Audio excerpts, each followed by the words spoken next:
Antoko tim miantso ny olom-pirenena ho sahitaky ny fanovana ny lesoka.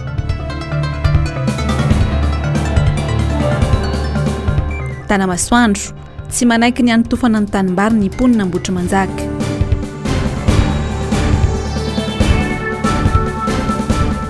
Boribory-tany enina nanatanteraka fanadiovana Vaovao.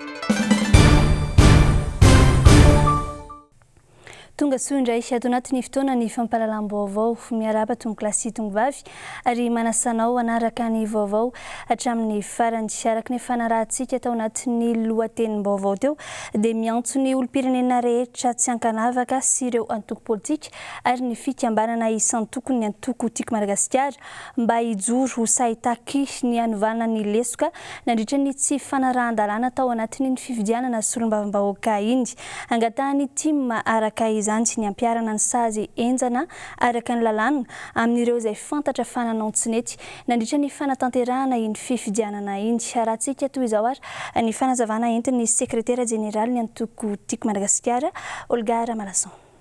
Ty moa zany tsy tiako Madagasikara rery no atao hoe tratran'ity hoe antsojaina ko victime ny iny fifidianana iny noho tsy fahatombanana na koa noho fitany lany ny administration fitany lana be loatra dia eto zany ny izahay tiako Madagasikara dia miantso atsika rehetra atao hoe antoko politika na olom-pirenena rehetra ka mahatsapa zany fa tena nizoatsika mihitsy no vohitsakitsaka sy hososena amin'ny zavatra tahaka izao dia miantso anareo zany zahay hiaraka aminay ary losary ilaza ny tsy marina rehetra tsy fetezana ny lesoka ny tsy fahatombanana ohatran'izany mba hahafahan'ny firenentsika zany miaina ao anatin'ny tena hoe firenena tandalàna sy hoe demokrasia marina ny feon'ny vahoaka no tafavoaka ny feon'ny vahoaka no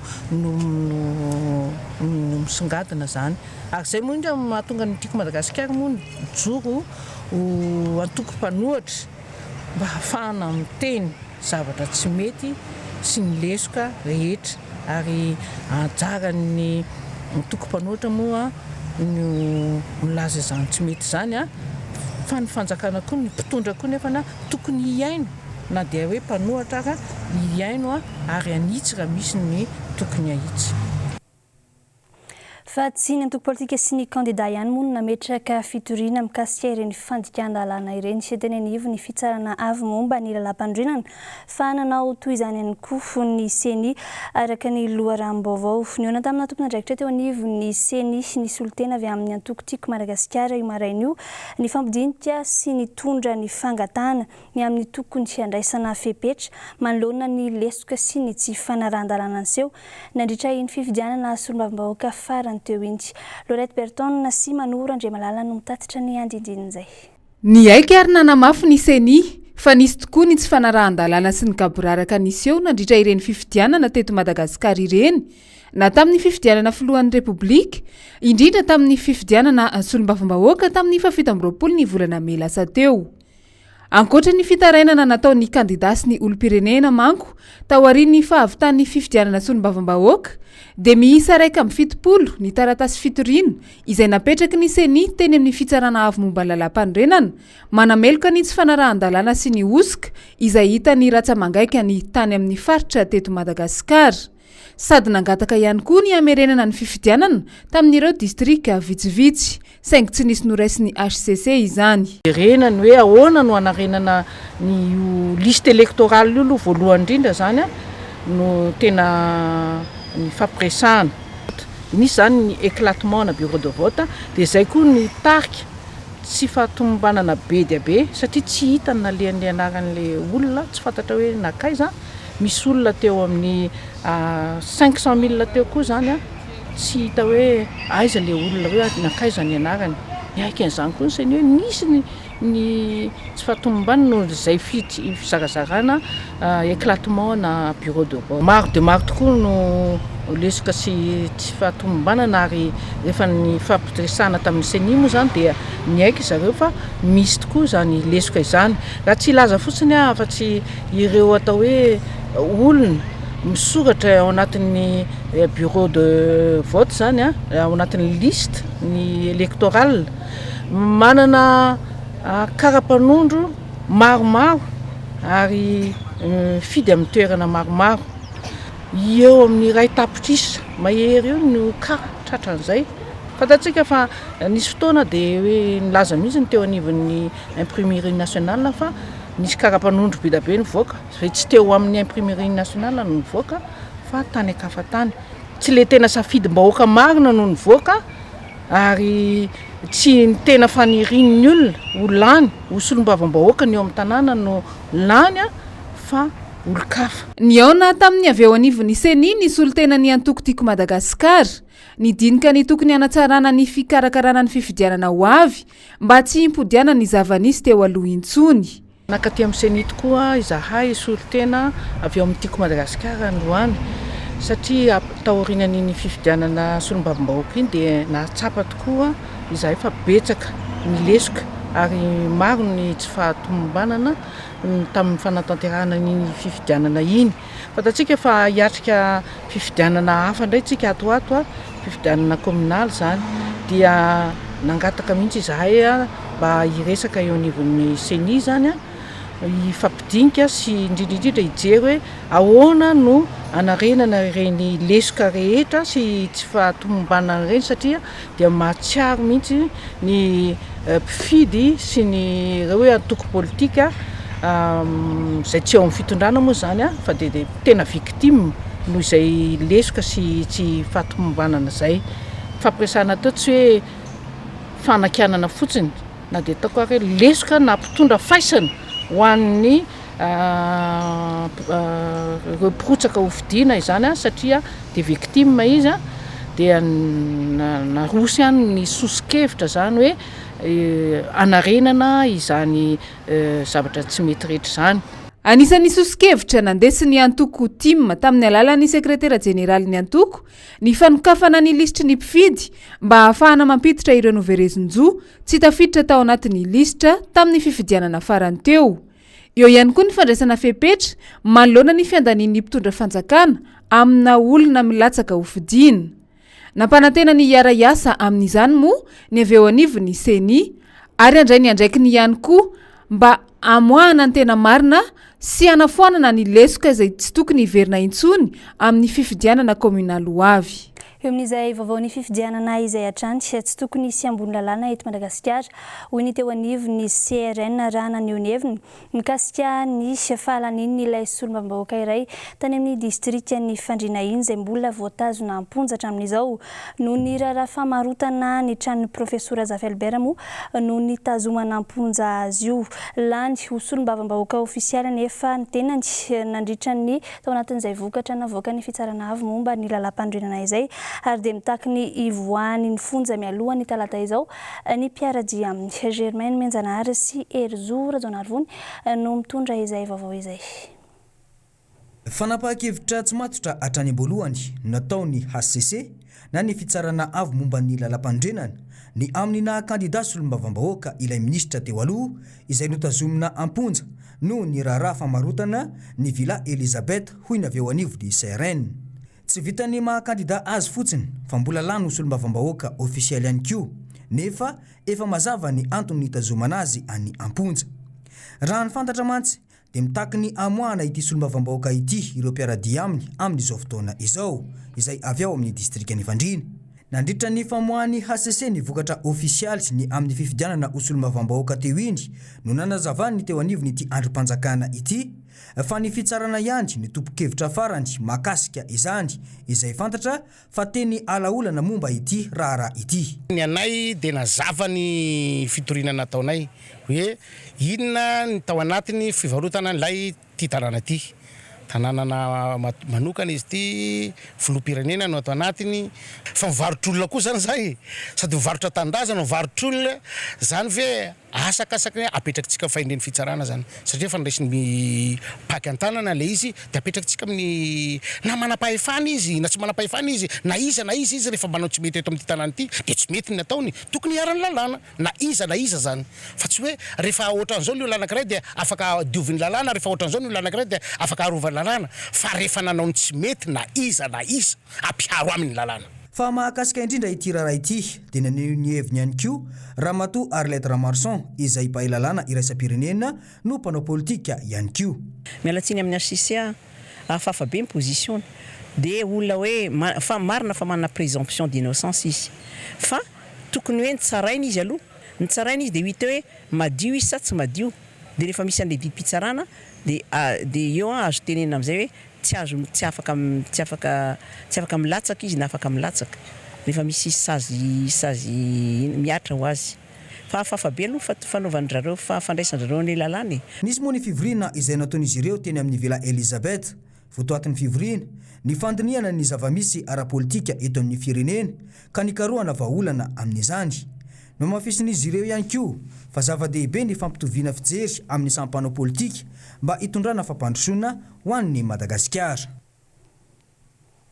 Lafim-baovao hafa kosa indray ny 4 ny volana Jolay ity no otokanana ny lalana profesora Zafy Albert ranambara ny fianakaviany androany araka ny fanangatan'izy ireo tamin'ny komina Antananarivo renivohitra ihany koa moa izany lalana mirefy 700 metatra izy ity raha ny fanazavana nataon'izy ireo nandritra ny valandresaka ho an'ny mpanao gazety io maraina io raha ny fantatra ihany koa dia ny ben'ny tanàna Antananarivo renivohitra Ramatoa Laura Valmanana no hitokana izany lalana izany tsy aratsika ny antsiprian'izay hoentin'ny Germaine Menjanahary teo amin'ny sariny Erzora zona Foretrany.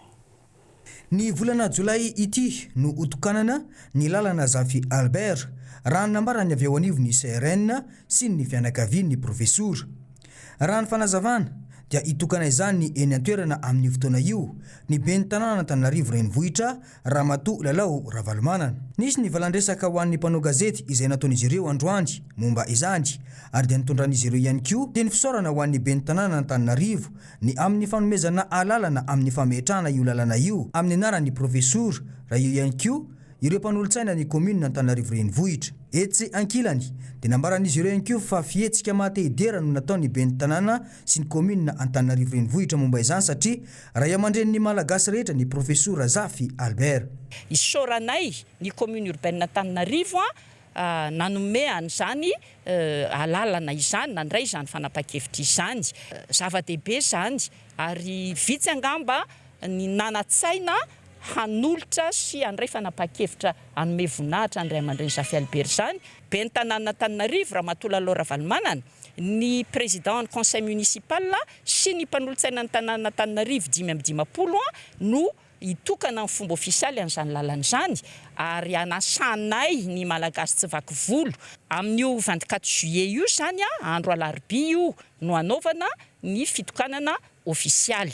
Io lalana io dia mirefy 700 metatra miainga avy etsy amin'ny stadina alarobia marapatonga eto amin'ny sapanandalana makany alarobia ambony loha sy anala mahitsy. Nisy moa ny fanadiovana izay notanteran'izy ireo teny amin'ny Villa Elizabeth io maraina io no mafisina ihany koa fa mitohy ny tolona izay efa natomboky ny profesora Zafy Albert ny amin'ny fametrahana ny demokrasia eto Madagasikara ary isan'ny fametrahana izany mba ho ao am-pony malagasy rehetra ny fametrahana ny anarany amin'ny lalana eto Antananarivo izay renivohitry Madagasikara io raha ny fanazavana hatrany.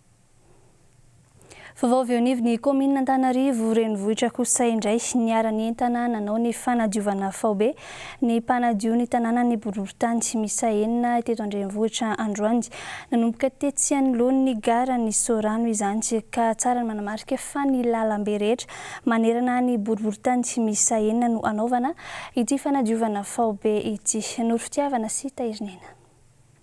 Izay tsy mandoto dia efa manadio targetra ny ben'ny tanàna ny komina Antananarivo renivohitra Laura Valmanana ny anana renivohitra Mateonina ary na dia asa fanao ny komina isan'andro aza ny fanadiovana dia natao androany ny fiara-mientana fanadiovana Vaovao ny lalambe rehetra manerana ny boriboritany misa enina eto an-drenivohitra izay notariany délégué Tsiraray avy.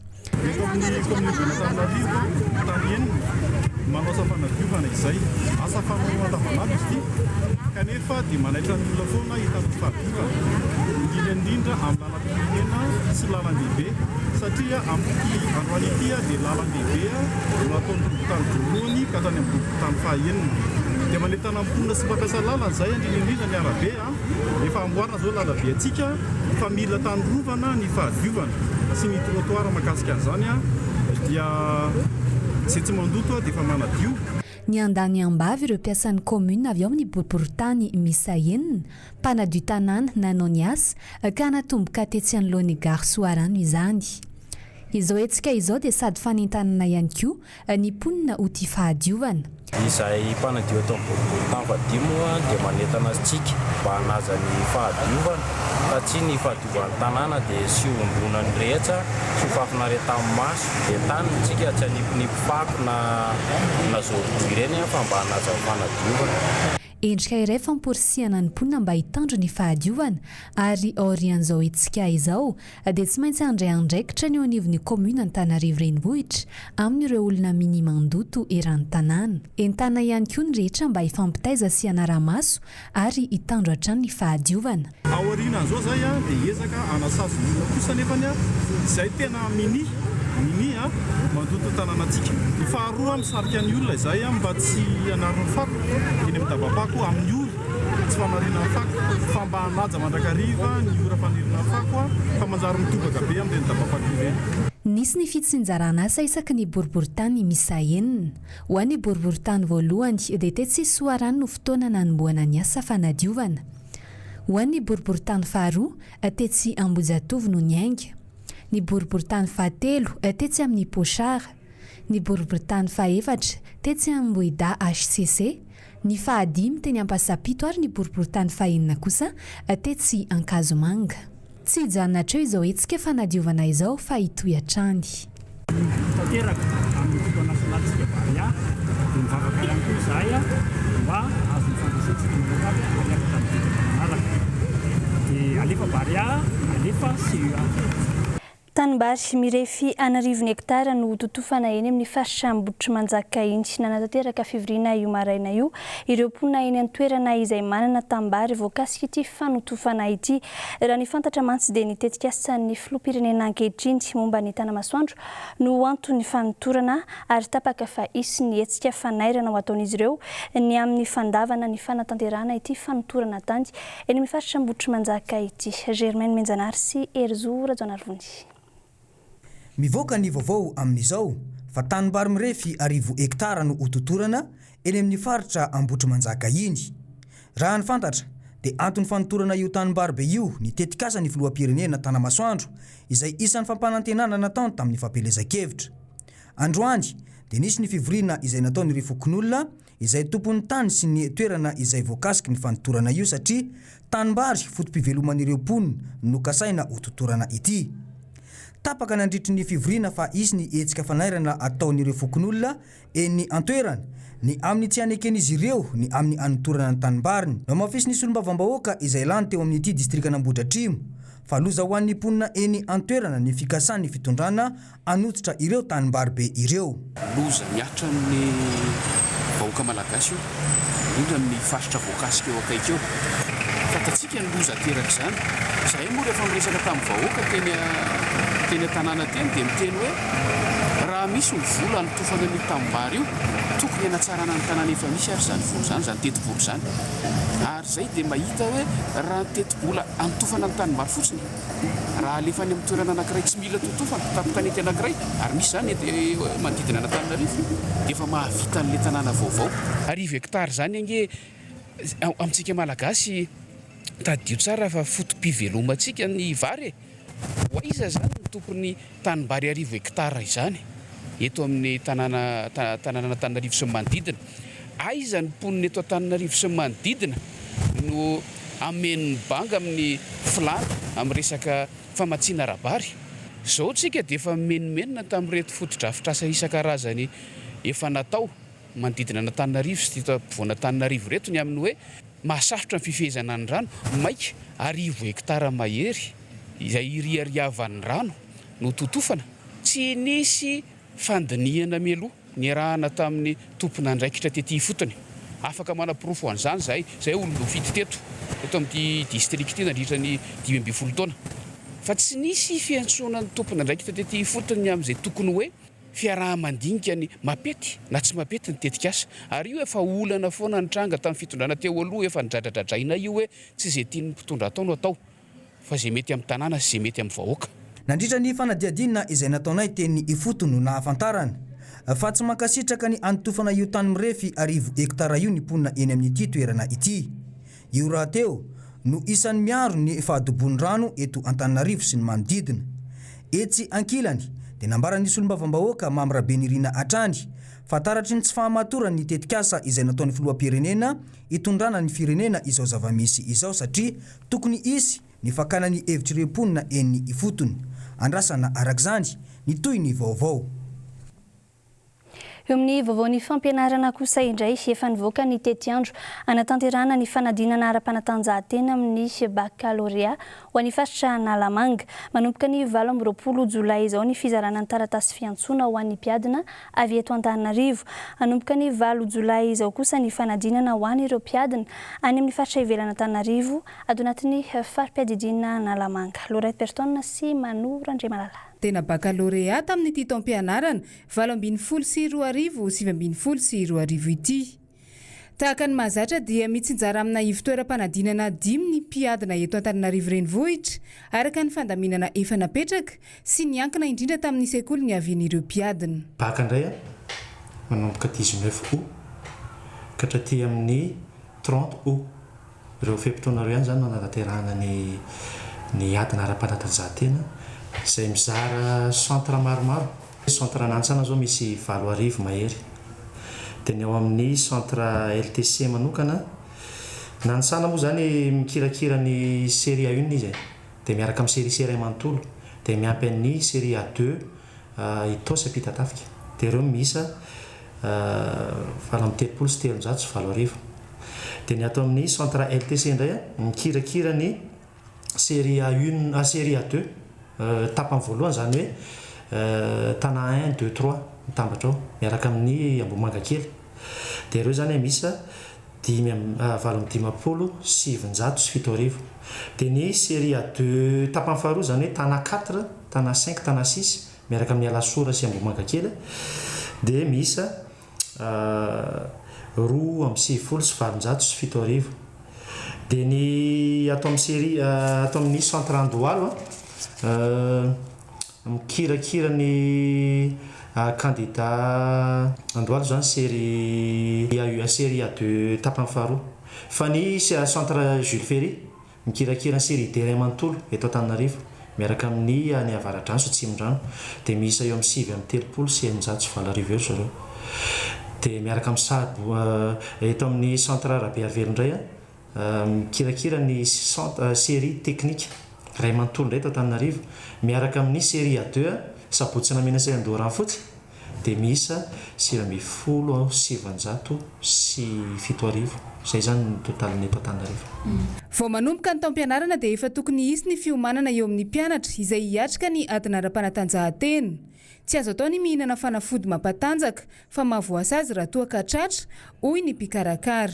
Tamin'ity taona ity zany dia efa namafisina hoe izahay dia misy ambulance foana isaky ny sita aloha mba ahafahana misoroka hoe raha sanatrika misy voina tranga zany tapoka tsy maintsy atrehana hoe mandray fanafody mampatanjaka sy ny sisa lasa manosika loatra n'ilay fitepiny fo iny zavatra iny dia iny miteraka n'ilay hoe mort subite araka ny filazan'ny dokotera.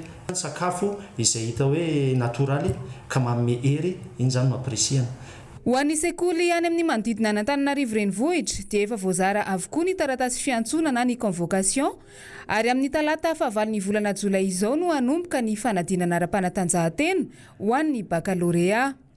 Ho an'ny eto Antananarivo renivohitra kosa indray dia ny 20 Jolay ho avy izao no hanomboka ny fizarana ny taratasy fiantsona.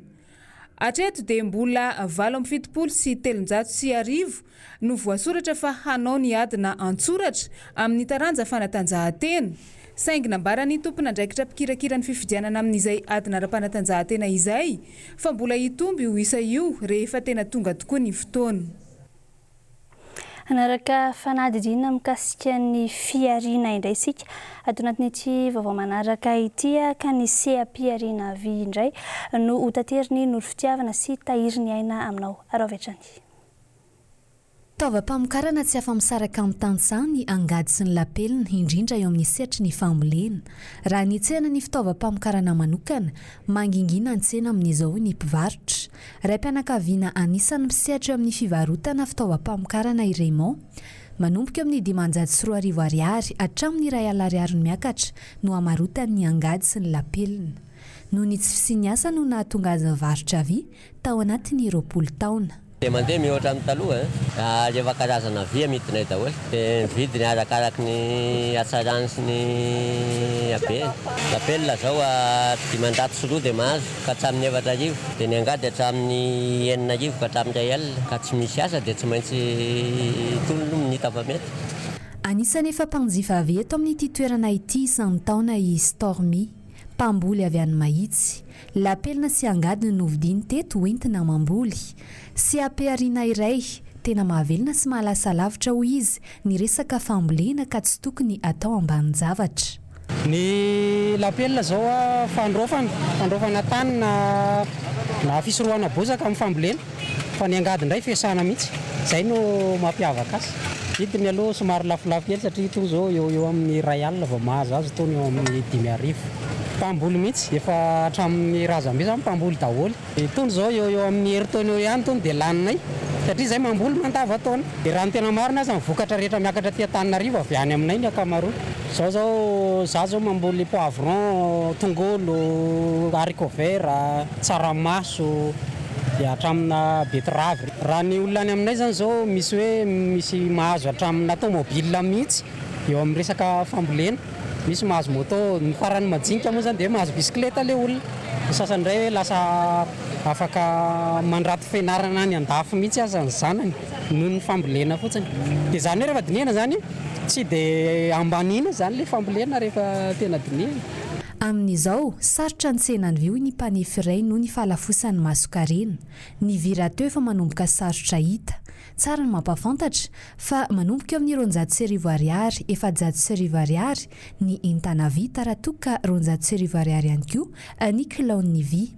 Raim-pianakaviana iray misehatra amin'ny resaka fanefena vy fotsiny, Andriamatora Andrenasolo. Noho ny fahasairana indray aman-dreny dia voatery ny ala nianatra izy fony 5-10 taona ka izao lasa nanefy vy izao. 10 taona ny niara nianatra dia nanomboka teo zany dia nanefy hatramin'izao, zany efa zao fa 20 taona. Izay ny toko ivelomana. Setrena aminy aloha zany dia hita hoe eo amin'ilay tsy fahafahana amin'ilay mivarotra roatra zany satria ilay vidin-javatra tsy tafasonitra mihitsy le fivarotana azy. Tsy arakaraka le masokarena hividianana.